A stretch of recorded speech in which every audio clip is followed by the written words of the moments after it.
Welcome to How I Raised It, the podcast that goes behind the scenes with entrepreneurs who've raised capital. We uncover the tips, tricks, and techniques they use to get investors to write a check. Strap in and turn it up. Hi, welcome to another episode of How I Raised It. Today I have Guillermo Gette of Workast coming to us from Santa Monica, California. How's your day going, Guillermo? Hi, Nathan. Thank you for having me. The day is going great. Just very busy working, but I'm glad that you approached me, and I'm happy to be here sharing my story about what we're doing. Great. Glad to have you. So what is Workast? What do you guys do? How did you start this business? Yeah, so Workast is a platform that helps teams manage their work and get more done. Project management to do apps is not new, but always the hardest part is to get your team on board. So we all tried so many different ones, but it's just always how do you convince your peers to join you. So what we did at Workast, instead of making your team come to us, we actually go in where your team already is, and that is Slack or Microsoft Teams or any other chat platform at the enterprise level. So what we did, we created a very strong Slack integration that while you're having a conversation, it allows you to create tasks, assign tasks to other peers, see what the outstanding work for the day, and just very conversational way, and actually make it super simple for other users to join you on Workast. So we really lower the barrier of entry, make it super simple for create these network effects, and that's how we've been able to grow thanks to this Slack integration. This issue in which you're having so many conversations at the same time, and it's always kind of switching different like Trello and Jira and all this, and like there needs to be an easy way for me to capture my actionable items while I'm working. So I started on the side to kind of playing around with this idea, and then Slack kind of like was picking up. It was like 2016, and I was like, I made an integration that will help me, and actually put it online, and make it available for everyone, and it becomes like very popular very quickly. So that's how I started with the idea, and then we started, this is useful for other people, maybe useful for me, and then we took it from there, and we never stopped. No, that's exciting. So was Workast built natively for Slack, or did you build it before Slack launched their platform? So I think at the time Slack just came out with their like marketplace app directory. I didn't have a website. I didn't have a mobile app, web app. It was just the integration of Slack, and that's what I made available public for everyone to use. And then people, the problem that I was having, resonated with a lot of other users. So they started using it quite heavily, and then I was like, okay, well, I need to start, they wanted more features, they wanted like a dashboard, they wanted a mobile app, they want this, they want that. So it was just me and Angeli, my co-founder, and then we just like, okay, well, we have to continue building this. And then basically we, fast forward the story, in September 2016, we actually applied for Y Combinator. We made it all the way to the last stage. They flew us to San Francisco for our interview, but we didn't get in. But at that time, for us, was like, I think we're onto something. I think, we had a good amount of traction. And again, we only had this Slack integration, but this a new use case that we wanted to explore more. And we needed capital so we can hire someone else to build this with me and, continue exploring this. And we eventually landed into Mucker Lab, which is Mucker Capital. It's an accelerator down here in Santa Monica. Yep. And we joined the accelerator in January 2017. So in January 2017, we went heads down and we had this really popular Slack integration. How are we going to create a company out of this? What is Workast is solving for these users that Asana, Microsoft Projects, all these other tools are not solving for them? And so we spent a lot of time. We didn't really have a name. We were not Workast at that time. We were just like to bot. It was just, it was a lot of finding a message, finding a story, and finding really like what are we doing differently. And ultimately, really what we're focusing on is conversational experiences.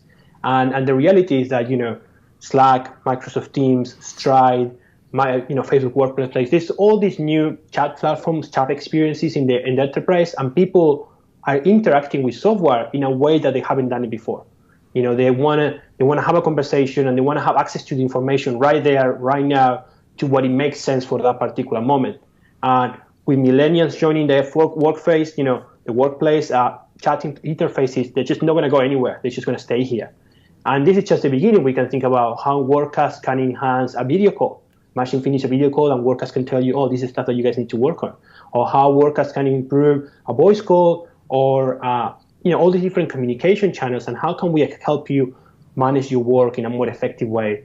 I think nowadays when you start a company, you have to think about a platform. You have to think about how do we integrate to the tools that people already pick. It's very common that people already have their favorite chat, they have their favorite like Zapier, they have their favorite email client and their favorite calendar client. You're not going to be able to make them all switch to your application, so you just have to be inside of the workflow.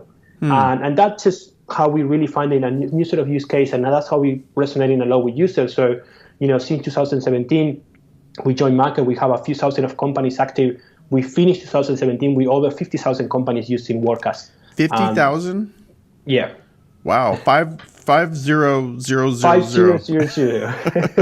That's great. So we are in the top 10 of the Slack marketplace. We are one of the most popular apps over there. And we will continue executing on that mission of like really improving the way people manage their work. And that what eventually, that success and that fast growth, which eventually led us to raise our round, which just recently closed. But it was just basically just heads down on the product and really understanding why users are liking this, how do we continue to grow the different use cases, and how we continue to expand within an organization effectively, and how do we continue to grow that fast. We're going to get deep into the fundraising, but just a couple questions on the marketing.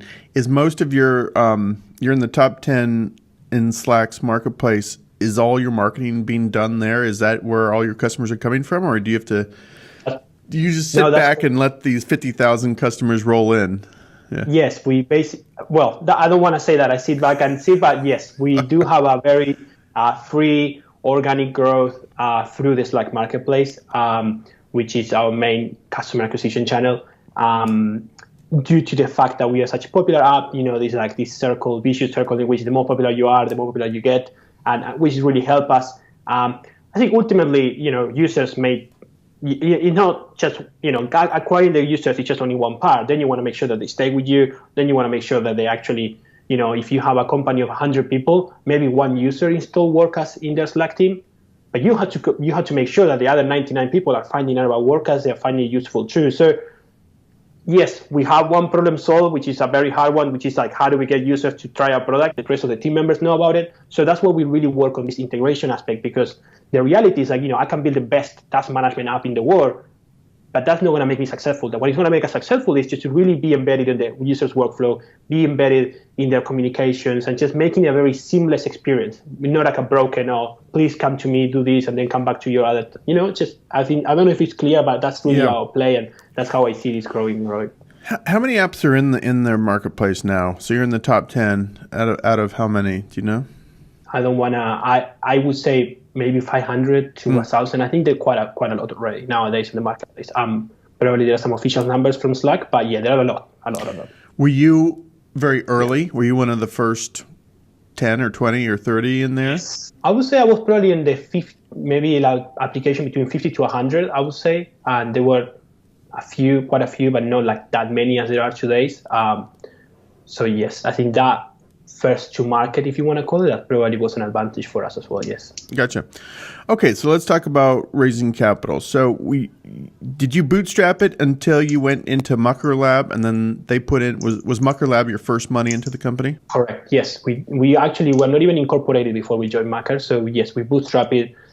Basically what we did, so at that time, backstory, my Angeli is also my wife, and she's the co-founder of the company with me, and we were living in Australia at that time.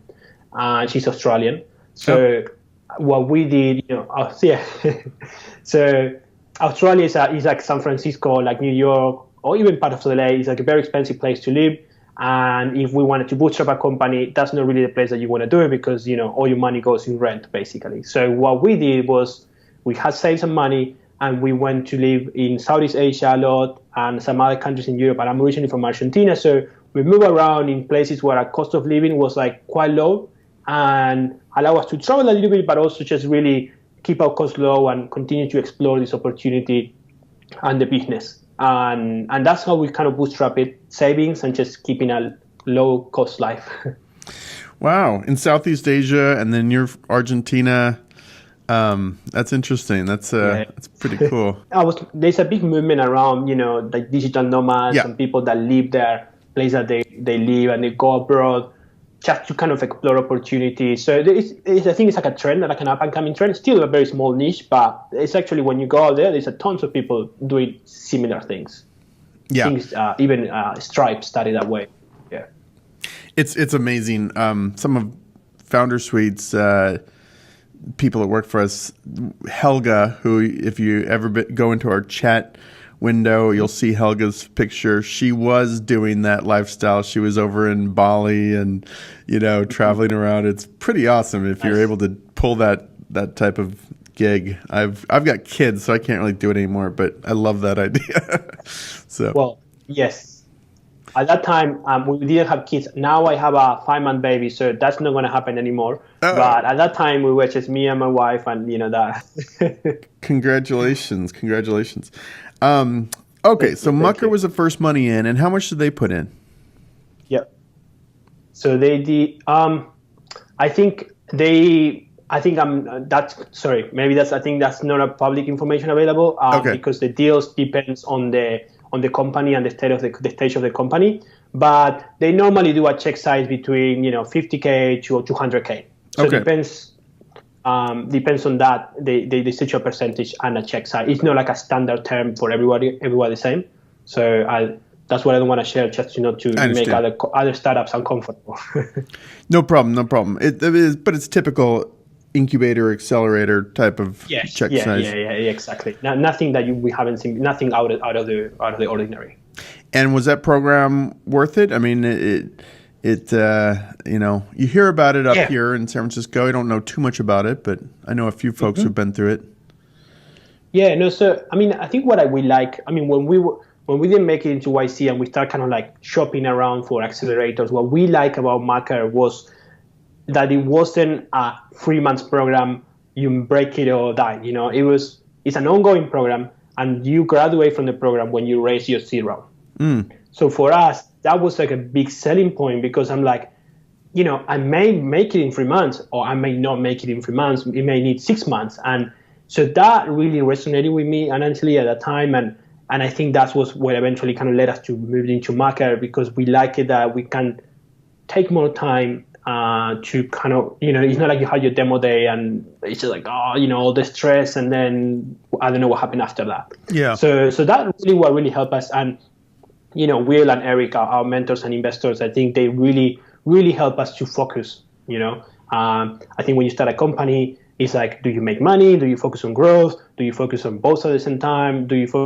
And as an entrepreneur, you get sidetracked a lot. So we have these weekly office hours. We go in there and you talk about your problems, and then they will just like, no, that's not worry about this, focus on this, or that's not good enough, you have to push it harder, and really just like keep motivating you and keep you on track to what is really important for your business. So I would say we would never be able to raise the money that we raised and be where we are now if it wasn't for Mucker, to be honest. Oh, that's great. So you had 2 mentors, and then you leaned on them quite a bit throughout the program. Is that true? Yes, exactly. So Will and Eric, there are 3 partners, but we would deal mostly with Will and Eric, and they just focus on different things. Will specifically is more products oriented, and he really focuses, and Eric helped us a lot with fundraising as well. But yes, that's mostly it. Yeah. So you went into Mucker in January. When did you decide to start to raise this round? Yeah. Mm-hmm. So we did start talking to investors at around October. I would say early October, end of September, early October. I probably started working on the deck during September, and then I think I had my first meeting with a VC end of September, which didn't go well at all. Like that's the one that you blew up, and then we actually got really good at after that one. Hopefully that wasn't your top choice. I always tell founders, do your first couple pitches with investors that are maybe lower down your target list. Yeah, no, exactly. It was actually we was an intro from Eric or Will, and it was more like just go and talk to him. He may not even invest in your space, but just go and present to him and get his feedback. And that investor in particular, he was like super helpful. Like he was like, look, this is not something I'm interested in, but let me help you what I think you could do better. And we took that feedback on, and then we kind of redid our whole deck. And after that, everything just started going really well. When did you know it was time to raise money? Did you have a certain level of traction that the guys at Mucker were counseling you, hey, you're fundable now? Like, when did you know now is the time? I think, to be honest, I think as a founder, you probably feel like it's never going to be the right time, because you're always going to feel like you want to have that feature, you want to have that number, you want to have that. For a seed round, let's just focus on a seed round. It's a very different story for a Series A. For a seed round, you probably feel like it's never going to be the right time. And I was feeling that way because I always kind of want to have a little bit more and a little bit more. And we got a little bit of, I think, from Will and Eric, it was like, I was like, hey, we're going to, first of all, we're going to be running out of money soon. So we're going to have to start thinking about raising money. So that's a very good indication that you have to do something about that, because especially we were focusing on growth. So we are focusing mostly on user adoption and growth, and we are not focusing on revenue. So we needed to have really good numbers there. But not having revenue means that I'm just using my pre-seed, money, and I'm going to run out of money. So that was one indication, but we didn't wait until it was zero in the bank account. We were like, hey, we have this amount of days left, 1 month, 2 months left. What do you think about this? And then we start, what's your story, right? Like, what I think it wasn't really a feature or a particular number. It's like, do we have a story to tell here? And we have a story because we've been growing exponentially for the last, 6 to 8 months. We have at that time when we raised, I think we were on 30,000 companies active. So it was like, we have a story to tell here, and you need to feel confident about the story. And when you're going to go to talk to the investors, it's not going to be so much about the features. It's not a product demo. It's actually, what's your vision? What's your big picture here? What's your big vision here? And then you can go into the product demo and what it does. But investors know that your product, probably that it looks at the pre-seed stage, it's going to be very different to your Series A product. So your product matters, but what it matters most, and this is my advice when I talk to any entrepreneur, is like, what's your big picture here? What's your vision?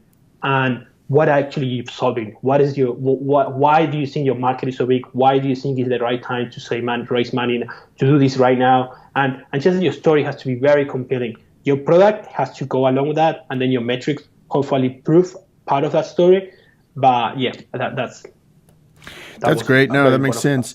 Was your big picture story, how much of it was focused on, we're betting on Slack as a platform? This is like a play on Slack. Was that much of the story, or not so much?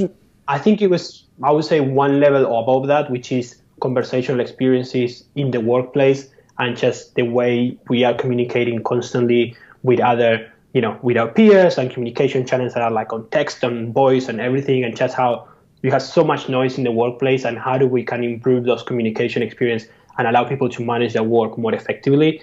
And so Slack is an example of one of those new trends, a new paradigm shift towards hey, I want to interact with my software through conversation and stuff. So Slack is more a proof of case, proof that there is a market and there is a need. But we look at that and saying, okay, how do we go expand to other platforms? How do we expand to other communication channels? Like, imagine having an email thread and you want to turn that email into actionable items. Can we do that? Yes, today we can. You have natural language processing, you have AI, there's tons of things that we can do. But it is more about how do we improve communication experiences and manage people their work. The market leaders like Asana, Jira, all those are 10+ years market leaders. So it takes, there hasn't been an innovation in the Slack, just one case.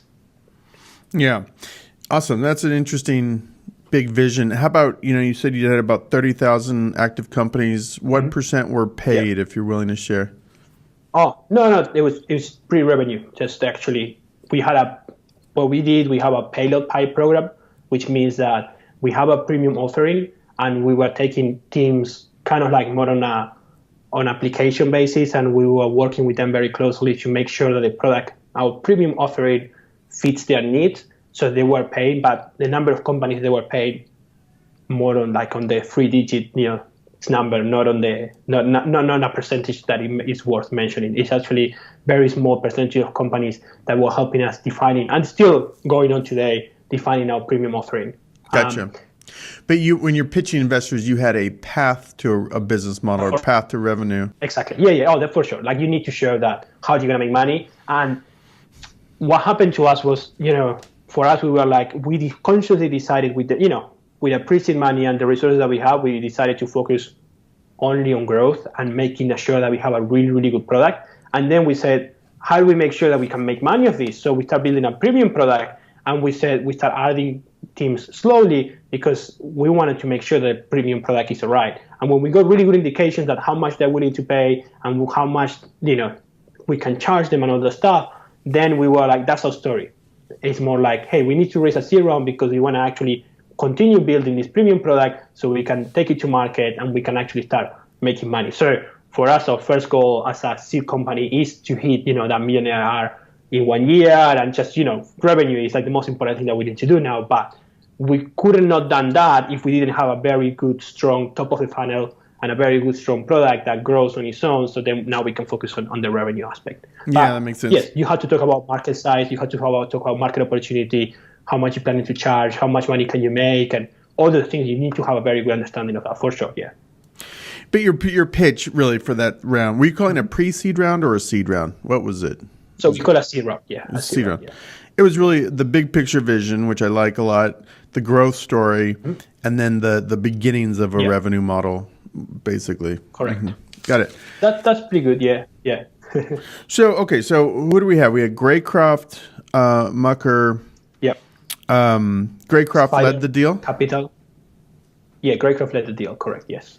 And how did you get in touch with them? Was that one of the Mucker guys' intros? Yes. I think for us, when we started, maybe it's like when we started kind of planning this, I wanted to do VCs only. I think I started with my ideal team. I say I wanted to do VCs. I wanted to have not that many in the round. I had 4, 5 max checks. I didn't want to have to deal with that many stakeholders, and I want to have top tier VCs that can help us on this stage and the next stage, etc. So we put a list together, and we have the list that the guys from Mucker can introduce us. So we kind of like match our list of LA VCs with the list that they can introduce me to, and then we kind of put like a short list of like I think it was something like 20, 25 kind of VCs that we want to talk to, and then from there we start organizing meetings, and but it definitely helps a lot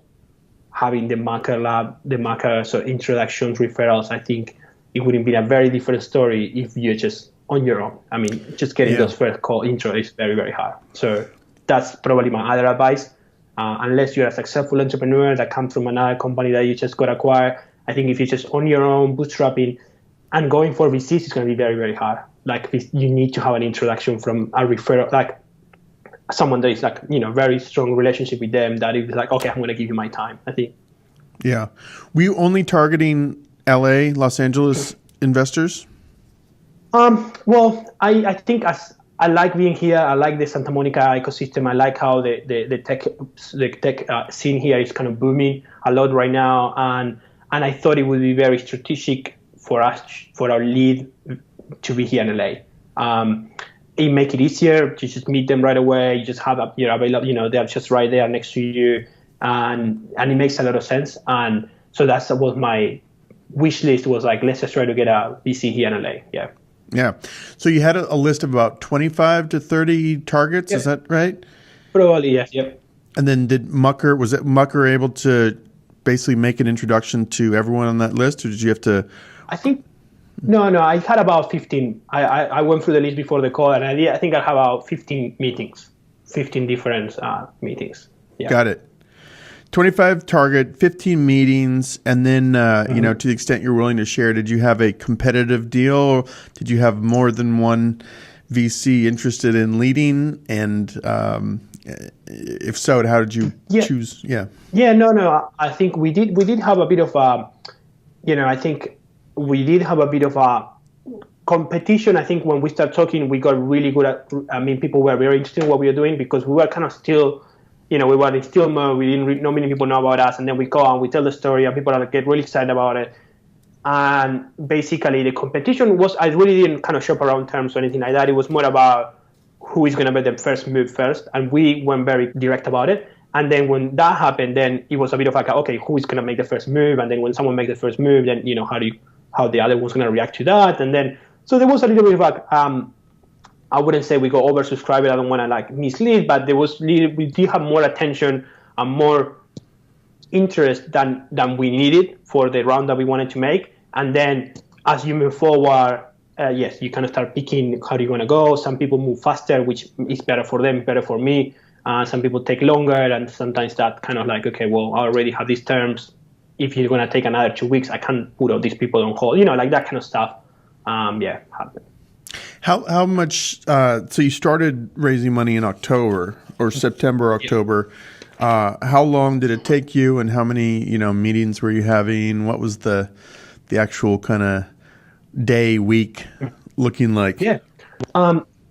I think I was having a lot of meetings like the first month. I didn't really have a process, but we tried to just started reaching out to people and try to put all the meetings as much as we can within 1 or 2 weeks. So I wanted to meet all those targets, all this potential. I wanted to have them all at the same time, so that way I could create some sort of momentum. And also because really you have to value your time. Like I can't just have one meeting this week and then another meeting the following week and then another meeting because you're going to be always waiting to, wondering, what this PC is going to say to me, or what that guy is going to say. So you want to have them as close as possible, as much as you can, and then see how from that funnel, then you see which ones are actually moving forward next and stuff. I think so. Basically, let's say that I started early October, and then we got a term sheet quite quickly within a week or two, and then we end up signing that term sheet, I think, in a month. And then at that time we already had the rest of the commitment. So it was we were fortunate enough that it was we were on the quick side of the process to get the term sheet and to get the commitments. And we actually end up in a situation in which we were like, having this, we wanted to raise 2 million and we were like already in 1.8 or something like that. And then the VCs, they don't want to do such a small check. And we end up kind of like, well, we only have space for this little, and then we kind of I wanted to close. I didn't want to continue delay the whole process because that was, we were already October, then it's November, then it's like, Thanksgiving, and then in December, and then, the whole thing can get very cold very quickly. So we were like, the terms were flexible enough that I could close on, 1.85. That's what we did. And again, we were in that situation in which it's like guys were telling me, look, I want to invest, but I can't do 150 or I need to do at least 500 and 1 or 2 digits percentage on the company, etc. So we had a lot of those conversations, but it was very fast. It was very fast for us. Yeah. Interesting. So Greycroft led, and then who else came in on the round? So then it's Spider Capital. It's a VC seed stage VC in San Francisco, which also was an introduction from Mucker, and then. Well, Mucker, of course, itself, they follow from the original pre-seed. They did a seed investment as well. And then it's a firm in Japan called Dream Incubator, which came through Greycroft. It happens that they were interested as well in what we were doing. And they, again, fast movers. And, Slack was just releasing into Japan. And it was like, oh, this makes sense. And they also were part of the round. But again, it was like a 4 people round. It was very slim, very smooth, the whole process. But yeah, interesting. Did you pitch Slack's venture arm? Did you approach those guys? Yes. We did spoke with them. We did spoke with them, and I think ultimately, I think the space that we are in is a bit of like a competitive space, and I think, we just didn't find a way. Or I think for them it's a bit challenging to pick winners in this space when there are like so many. Platforms out there doing kind of like the same sort of trying to, even if it's direct competitors, even if you're not approaching the problem the same way, there's just, so I think eventually we decided that maybe not at this stage, and then, we kind of went our own way, but we are in conversations with them, for sure. Yeah. What was it about Greycroft? Why did you pick them? Was there some chemistry with the partner that's going to be on your board, or was it portfolio, or how did you pick them basically? Mm-hmm. So we had a really good conversation. So Mark was our investor, Mark Terwick, and we had a great meeting with them, and Sean, who works with him. So I think we had a really, really good first meeting. They got exactly what we were doing. They understood exactly where we are at, and they understood where we need to go.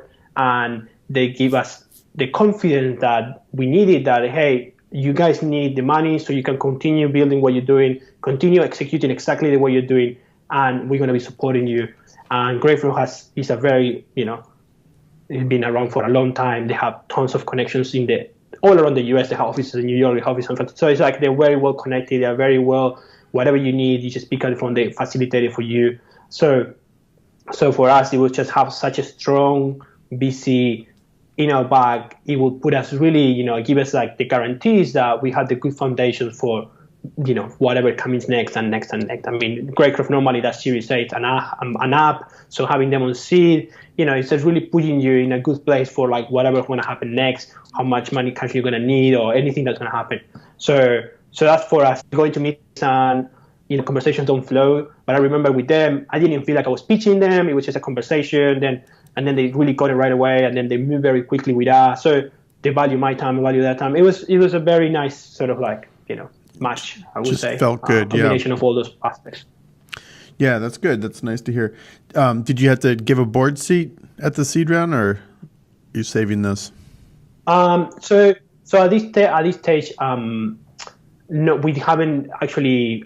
The term sheet, they were not explicitly defining those things. So we actually put the board on hold until later with the company, probably closer to raise our Series A. At this stage, the idea was like, we don't want to start adding board meetings and all these things when you have so much work to do. So we kind of put that on hold, and we're going to continue. But so we don't have anything on those terms yet set. It was more about we're going to continue. We're going to work on that later. Yeah. What are you thinking next in terms of fundraising? Do you have a target of when you'll raise your Series A, or will you let the numbers, your growth dictate that? How are you thinking about fundraising? Yeah. Yep. Yeah. No, I think for now, I would say you have to never stop talking to your investors or any other investor that want to have a conversation with you. Probably the best time to talk to your investor is always when you don't need the money rather than when you do need the money. Mm-hmm. But in terms of targets, yes, we are looking to, get our millionaire ARR by the end of the year, and those kind of milestones that you want to hit to have a strong story for your Series A. I'm a big fan of the story. So what my story shows that we have the growth, we are hitting the milestones, and we can eventually also have a nice valuation as well and be happy with those metrics that we are showing, then we will do the next round. But it's not going to happen in less than a year. I mean, that's for sure. It's probably going to take another year for us to even start having formal conversations about it. But again, you want to still entertain your potential investors or your existing investors or how your company is doing, and how you metrics and milestones that you're hitting. So that way, by the time comes, you're already ready. Yeah. So probably last two questions, I think, unless you have more feedback or advice. What advice would you give founders in Los Angeles for raising money? Obviously, Mucker Lab is one resource. Any advice or resources they should check out, for people in Los Angeles to raise money?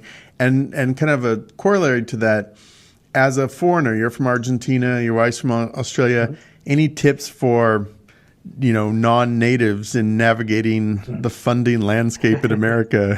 Kind of a big question. Yeah, no, that's okay.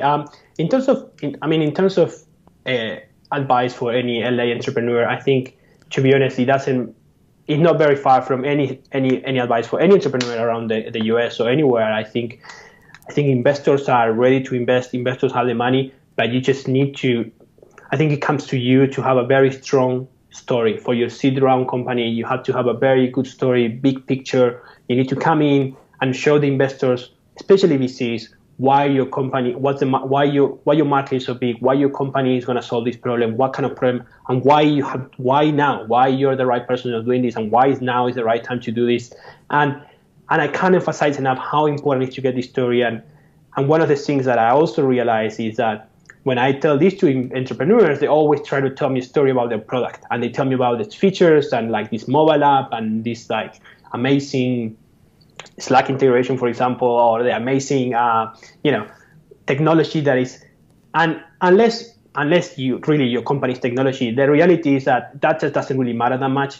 You don't have to talk to your investors like you talk to your customers. You have to talk to your investors like your investors, and you talk to your customers about the product. But your investor is a very different pitch. It's a very different story that you have to tell there. And Yes, and I think that's the strongest advice I can give about regarding to that. And in terms of navigating LA, I think LA, that the good thing about LA is that not like that many VCs. I mean, you go to the Bay Area, and there are like so many seed stage funds. There are like so many.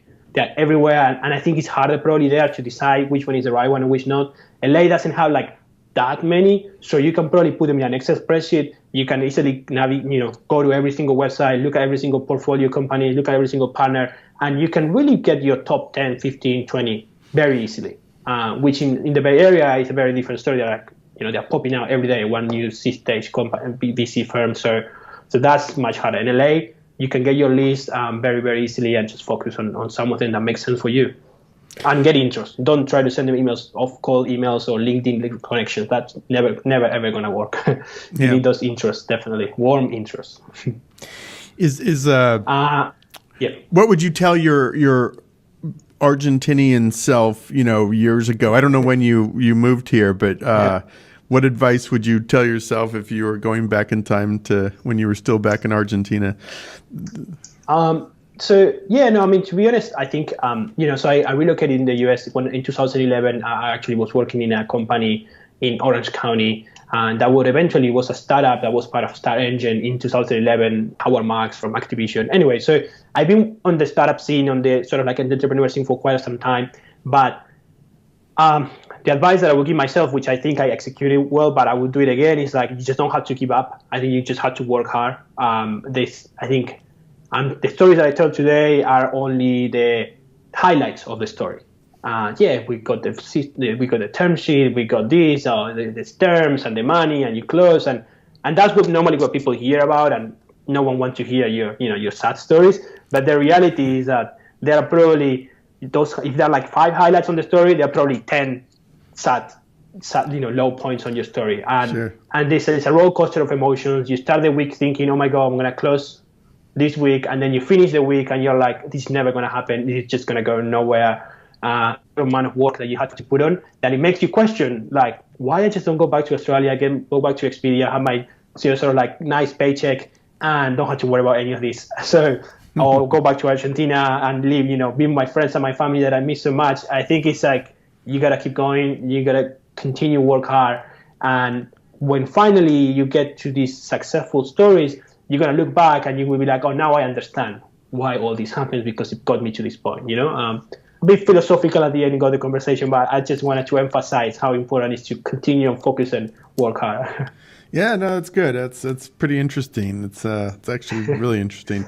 It's the startup roller coaster. Just a note, go ahead, please. Sorry. No, I want to make a note regarding me and Angeli and being from another country, and I think I want to emphasize that we didn't run into any problems, like in any way of people not accepting us or not talking to us because we are foreigners or anything like that. I think which is fine. Everything was fine, especially here in LA or even San Francisco. It's a very multicultural city. It's like wasn't really a problem for us. If anything, people like that I have an accent, but I think in general, I will also emphasize that don't get discouraged if you're just not an American person or like certain ethnics. I think it's not really about that. It's just more about what's your story, what you're doing, why you're the right person to doing this, and it goes beyond countries and ethnicities or backgrounds, I think. Yeah, that's a positive, optimistic note. I like that. Work hard and it'll work out. Very good. All right. Any last bits of advice or anything, any plug you want to make? Tell people to check out workast.io. Workast.io. Yes. No, I think if you guys are listening and you use Slack on your organization, you probably have something like Trello or Asana, or actually 30% of the people that come to us, they don't even have anything. They're just managing the stuff with an Excel spreadsheet or a notepad. So give us a shot. You can install it. It's free to use for as long as you want it to use for free, and just have a look, play around with it. I think it's going to really help you pick up your productivity in your team. And I'm very reachable, so if you're an entrepreneur in LA and you feel like you want to ask me some question, add me on LinkedIn or shoot me an email. I'm also, when I get the time, and I do not mind helping people as well. Is it just Guillermo at workast.io? Yes, correct. But this is only for entrepreneurs and people seeking help. No recruiters, no service providers, no, because I get already enough of them and I already ignore enough of them. So this is only for people really seeking for real help. I don't know why, but I get so many people trying to sell me database lists. I don't know. My inbox is full of that for some reason. I'm not sure why. You know what they do now? I can see when they send me an email, they try all the different combinations. So they do Guillermo.Gette at Workast. They do GG at Workast. They do, they do all the different variations of my first name and last name and initials. And, they're going to get one right? So you can see that it's like, just because you did that, even if your service is amazing, I'm not going to actually use your service. That's funny. That's good point for any marketers out there. Yes. All right. Yeah. Very good. Well, I appreciate it and continued good success for Workast. And thanks very much. Thank you. Bye now. Thank you very much. It was a pleasure to speak to you, Nathan. Thank you, Guillermo.